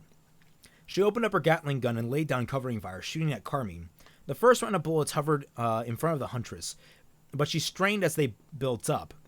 She's freezing them. Some of them broke through, clipping her in the arm. Carmine sent the wall of bullets flying towards Velvet, who batted them away with the light version of Dr. Oobleck's telescoping thermos, and then fired several blasts at her. Carmine somersaulted away from the attack and ended up right in front of Fox, who unleashed a flurry of blows. Confirmed. Fox is in fact the class of monk. We already knew that. We all suspected it, but confirmed no. Carmine broke her side into two halves and struck out with both blades, flipping them over and driving them into each of Fox's thighs. He cried out as his aura flashed, flickered, and then shattered. There was a crack and sizzle and he jolted from a burst of electricity from the pronged weapons. He collapsed in the sand, wisps of smoke rising. "Fox!" Coco said. Her gun clicked, out of ammo. She transformed her weapon back into a handbag and ran towards Carmine. The huntress was breathing heavily, covered in sand and sweat and blood. Again. That's all you got? Carmine asked. Coco smashed the purse into Carmine's face. The woman went down. I can't believe I thought you were cute, Coco spat. Carmine got back up. She prodded the left side of her face gingerly. I thought you were supposed to be some kind of hotshot student, but none of you can take me down. Coco swung her bag around in a circle. None of us is right, Coco said, but together. On her left, Yatsuhashi slashed the wall of glass that Bertilak's heat had created, while Velvet launched herself at it, sending it toppling over onto Carmine. Oh, thanks King of Flames for subscribing. She looked up and screamed as it fell on her. Sand flowed around her and upwards, but the fountain of sand couldn't support the heavy glass. See? Glinda could have lifted that. Yatsuhashi said. Coco stepped gingerly on the slab and looked down, expecting to see a flattened huntress through the murky glass. Instead, she saw a hole in the ground, which was quickly filling with sand. Uh-oh, Coco said. Huh, Bertilak said. I didn't know she could do that. She scanned the terrain around them. Then she realized what Carmine's move was. Gus! Coco said. They all turned towards the boy. He stared at them in alarm for a moment. Then a hand reached out from the ground and grabbed his ankle. He screamed. Velvet was closest. She raced towards him and began sinking into the sand. As he began sinking into the sand, she reached him and grabbed his hand when he was waist deep. And thank you, the Train Dude 48, for subscribing. I got him, Velvet said, straining to keep his head above ground. But Carmine had her too. Velvet began slipping into the sand while Gus held onto her desperately. Coco was out of bullets, but she had another idea. Yatsuhashi! She shouted as she ran towards Edward. She need not have bothered. He was already on his way to help Velvet. He drew his sword and plunged into the ground in Carmine's position. Coco heard a muffled shriek. Carmine let go of Gus. She's on the move, Fox sent. Yatsuhashi studied the area around. Wasn't Fox unconscious? Did he get back up? Did I blank over that?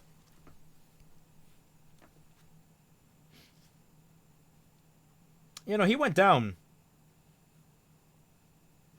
I guess he got back up. All right. I guess even in the big fights, the penchant for keeping track of things carried over from RWBY.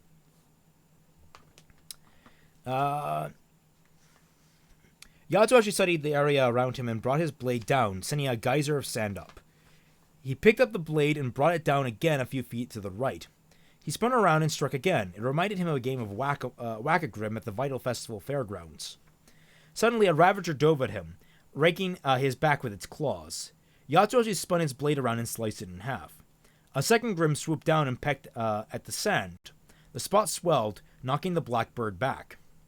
Bertilak was fighting a third Ravager, backing away and firing bullets from his broken weapon as it advanced on him. Sinkholes began forming around the desert. Yatsuhashi got to his feet and pulled Gus and Velvet out of the sandpit. He lifted Gus onto his shoulders. Coco leapt over a hole as it appeared in front of her, eyes on Edward. The old man was lying in the sand, disoriented. He mumbled incoherently. Edward, Coco said, we can't do this without you. You have to concentrate. Block Carmine's semblance. Block everyone's, whatever. Just do it now. I can't. Edward closed his eyes and his hands trembled. The sand opened up beneath them, and they began slipping into the beneath the desert. Coco squeezed his hand reassuringly. Yes, you have to, she said. Be that legendary huntsman one more time for your grandson. Edward's breathing calmed. His forehead crinkled in concentration, and then he smiled. They stopped sinking. The holes in the desert filled, and the sand stilled. The dead Ravager near Bertilak smoked and faded away like the other defeated Grim. Everyone looked at one another, wondering was it really over. Bertilak scrambled over to the mountain of sand and started digging. Yatsuhashi spotted the hand sticking out and joined him. They worked quickly, but the sand fell back into the hole as soon as they scooped it away. We're losing her, Yatsuhashi said. Keep digging, Bertilak grunted. Velvet fiddled with her camera, walking towards Bertilak and Yatsuhashi. Stand back, she said. Velvet? Yatsuhashi looked up as a hard light hologram formed in Velvet's hand, a glowing blue trumpet. It flickered and dimmed in the sunlight. Velvet was nearly out of light dust. What good is that? Yatoshi's eyes widened. He grabbed Bertilac by the back of his armor and hauled him away. Velvet put the trumpet to her lips, leaned back, and blew a clear note. Sound waves blasted out of the trumpet and blew sand away into the in sheets. Carmine was uncovered in a second. Just as the trumpet disappeared, the note slowly fading away. Bertilac hopped into the canyon and picked Carmine up. Good going, Velvet. She looked around. I think we won. It was slow going as the group dispatched the remaining Grimm and followed the path of the turtle towards the Kolkina settlement, which was the closest settlement to the city of Vakuo. Then the path of the turtle veered off, and there were signs of a big struggle. The blind worm, Yatoshi said. No, that can't be. After everything we did, Coco looked around, wondering what had happened, kicked up at the sand in anger. I think I see something, Velvet squinted and pointed. A group of people ahead. Coco picked up the pace, which was a challenge because they had Bertilac and Carmine tied up securely so they couldn't cause any more trouble, and Fox was still recovering from his injuries. They were all tired from their fights, and the sun was relentless. She missed her beret. They finally caught up to the refugees, a long line of them winding through the desert towards their new home. Slate was in the rear. She called a halt of the march when she spotted Team Coffee in their group. The message passed along the line up the line, stopping people as they received it. I'm glad to see you lot, Slate said. Looks like you've had an adventure. You too, Coco said. We saw you had another run-in with the blind worm. Slate nodded. We did as you said and ran for Kokina, but we didn't get far before the blind worm came upon us. We thought we were goners, but then 4 huntsmen came for our aid. 4 huntsmen? Fox turned to Coco. Hey, it's Team Coffee, someone called out. Coco looked up. She blinked. It had to be a mirage, but... Sun? Velvet cried. She ran ahead to greet Sun Wukong excitedly. Well, how about that? Fox said. Team Season is here. Never thought I'd see you guys again, Yatsuhashi said. The 2 teams came together. Where have you been? Coco and Neptune Vasilius said simultaneously. Oh, God, that's a... Coco and Neptune. We already established his name is Neptune Vasilius. You don't need to say it full. The group laughed. It's a long story, Sun said. Same, Velvet said. We have a lot to catch up on, Coco said. She had so many questions. You guys look terrible, Neptune said. Coco lowered her sunglasses and glared at him. He held his hands up. But you're still a sight for sore eyes, Neptune rubbed the back of his head nervously. We were on our way to Shade Academy when we ran into Slate and her people here, Sun said. Didn't realize we were cleaning up your mess. Man, you guys used to be the best. We're still the best, Coco folded her arms. Better than you, anyway. It's just been so long, you're probably overdue for a reminder. You're heading for Shade? We've been studying that. Oh, you're heading for Shade? We've been studying that, Velvet said. Maybe we'll get a chance to settle in on this in class, Yatsuhashi said. Looking forward to it, Sun said. Coco nodded. But first, let's get these people to their new home. Velvet smiled. And then we can go home. We are on the epilogue.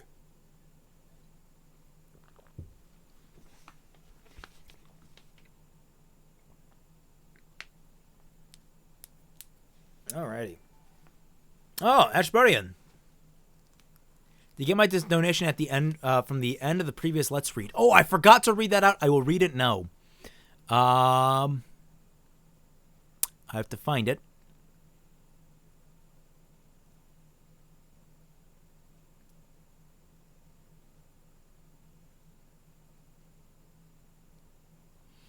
Aren't Cinder, Emerald, and Mercury known criminals after the Battle of Haven? Plus, Coffee is smart enough to figure out that their fight was rigged in the tournament. I also just figured Crow passed info to Cinder on Cinder to the local authorities after Ruby woke. I mean, we're never really given any information that confirms any of that. And that's, again, one of the biggest issues with Ruby is we don't know how wide known is Cinder. How wide known, is anyone involved in what happened? Does anyone know? Do people think that Yang still beat the shit out of Mercury as a point of cruelty? We don't have that information. And that's one of the biggest flaws of RWBY. All right, there you are. We have an epilogue, and it is from Best Girl's point of view. Velvet, good old Velvet. Teams Coffee and Season spent the next a couple of days at Kokina, recovering from the fight and learning all about what Sun had been doing with Teams RWBY and Junior and JNR at Haven Academy of all places. Okay, sorry, just Sun. I thought it was Team Sun, whatever. Sounds like we missed out on the action, Coco said. Maybe we picked the wrong school after all. There's plenty to go on at Shade, don't you think? There's plenty going on at Shade, don't you think, Velvet said. And it's kind of nice not to have to defend our school from a major threat every year. Coco and Velvet exchanged knowing glances. But they had only scratched the surface of everything that had been happening in the wider world. No one did isolation better than Vacuo, especially with the CCT communications down. They would have lots to talk about on the way to Shade. Both teams, Coffee and Sun, were raring to go. Sun Wukong would have a problem staying in one place for very long. Velvet wondered if he'd be able to stick it out at Shade for the long haul. When it was time to go, Coffee gathered up their things. Coffee gathered up their things. They hadn't brought much, but the villagers had loaded them down with whatever they could offer as a thank you. Coco tried to reject all their gifts, but Fox couldn't resist hauling in at least a few pounds of extra mole crab meat. And Edward wouldn't hear of letting them go without at least a bit of money for their troubles. I wish you could stay a little longer, Gus said to Velvet. I'll miss you. All right, and I'll come visit you at Oscuro, Velvet said. She mimed boxing. Show you and your new friends a few things. I don't know if I'll ever be a fighter like you guys and my grandfather. I just want to learn to control my semblance so I don't hurt more people. Maybe figure out how it can help people one day. You don't have to be a huntsman to protect others, Velvet said. You've been doing a great job with your grandfather. She followed his gaze to where Yatsuhashi and Edward were meditating together under a stand of palm trees. Gus smiled, and Velvet felt a surge of hopefulness and happiness, but she couldn't attribute her feelings to his ability this time. These emotions were her own. Velvet hoped things would work out for both Gus and Edward. It was better that Edward's other plan. Go after Bertolac and Carmine's secret employer. They were relieved that the headmaster Theodore had sent the authorities in Vacuo to Kokina to collect the huntsman and huntress. Coffee was getting tired of looking over the shoulder every 5 minutes. Hey, everyone, look at this, Fox sent. Yatsuhachi's eyes snapped open and he scowled. Fox, he roared, not while I'm meditating. Shouldn't you be more peaceful or something? Fox asked. He was under the shade of another tree where he had been building a sandcastle with Sun and Neptune for the last hour. A very impressive sculpture of Beacon Tower. Velvet wandered over to take a photo. I'll show you peaceful. Yatsuhashi got up and promptly fell over. He smacked the ground in frustration. The sand rumbled and rippled away from him. Your meditation got those legs asleep again, Fox laughed. Very peaceful. Hey, this is really good, Fox, Velvet said. Fox beamed. Roar! Coco rose slowly from behind the sand sculpture, arms raised threateningly. I am Grimzilla! I guess that is their version of Godzilla, maybe? Coco, no! Velvet shouted. Coco swatted the tower down, then stomped the sand. Grrr! Guys, what happened? Fox asked. Is my castle okay? Yes? Sun said. Looks good, man, Neptune said. Coco hefted her bag and backpack full of crab meat, handing the latter off to Fox. It's time to go, Coco said. Velvet shook her head. 1 second. She ran back over to Gus and his grandfather. Can I take a picture? She asked. Edward nodded. He put his arm around Gus and they both smiled. Come on, take out your weapon. Show us your battle face, Velvet cried. Oh, like this? He lifted the disc from his belt and separated the sharp outer ring from the curved shield, which had been reforged on its in town. I like it, Velvet said as she snapped the photo. Yatsu actually came over to say goodbye to the pair too. They all exchanged tugs. Thanks again, Gus said, for everything. Take care of yourself, Velvet said. Yatsu knelt and put a hand on Gus's shoulder. You were great out there. I noticed you coming back to help me when you could have run, and you helped us defeat Bertolak and Carmine by distracting them with their own emotions. He smiled. I know how scary a powerful semblance can be, but don't be afraid of it. Learn to control it, and use it for the right reasons. Gus nodded, his eyes a little misty. Finally, the two teams of students set out for shade. Coco seemed strangely quiet. What's up? Velvet asked. I've been thinking a lot about who hired Bertolak and Carmine. Who cares? They're in custody now. If someone's out there kidnapping people with powerful semblances, I don't think they have good intentions, do you? Coco, we won. We won the battle, not the war, Coco said. Mission's not over. Velvet covered her eyes. You're not going to let this go, are you? Don't you know me by now? You're not going to let this go. Coco tilted her head back. And I know my team well enough to know that you're going to help. Velvet groaned. Do we have a choice? Of course. But I'm right about this one. Coco nodded ahead. There's shade. Velvet looked up at the pyramidal castle rising on the horizon. She smiled. There was no place like home, and somewhere along the way, Velvet had realized that home was wherever Yatsu, Coco, and Fox were. For now, that was Shade Academy, but she didn't know where life would take them beyond that or even what tomorrow would bring. They never could have imagined themselves in Vacuo, for instance. It didn't matter as long as they were doing what they were meant to do, protecting others as huntsmen and huntresses together. And that, my friends, is RWBY After the Fall.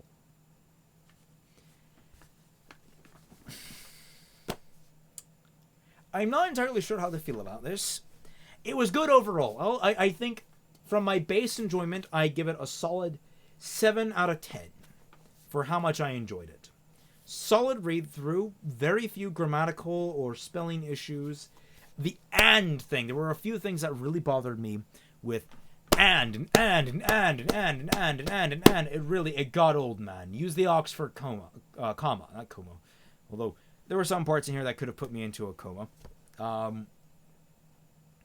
The story was actually more bare bones than I thought it might be, but it worked. It wasn't bad. I thought the jumps back to Beacon were a little unnecessary overall. I got it for theming reasons, but actually linking back to the events in the story, it didn't feel like it really linked back too much. It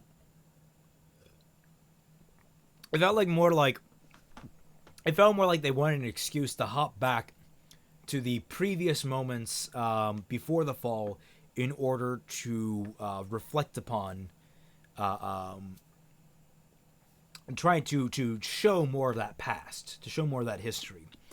In the end there, that final scene, while there were some inconsistencies in battles up until that point, that last fight was just rife with moments of characters suddenly popping out of nowhere and then things being redefined in a certain way to fit a certain tone and need. I don't know how I would feel if they brought Myers in to write the show, because I don't know how much of this was his work. And that's important because I've not read any of his other works. I might have to at some point. I don't have a particular interest. His prose was all right, but it didn't set my world on fire. The characters all weren't super distinct in their personalities when it came to the prose. I like more distinct personalities in that. I thought the plot was okay.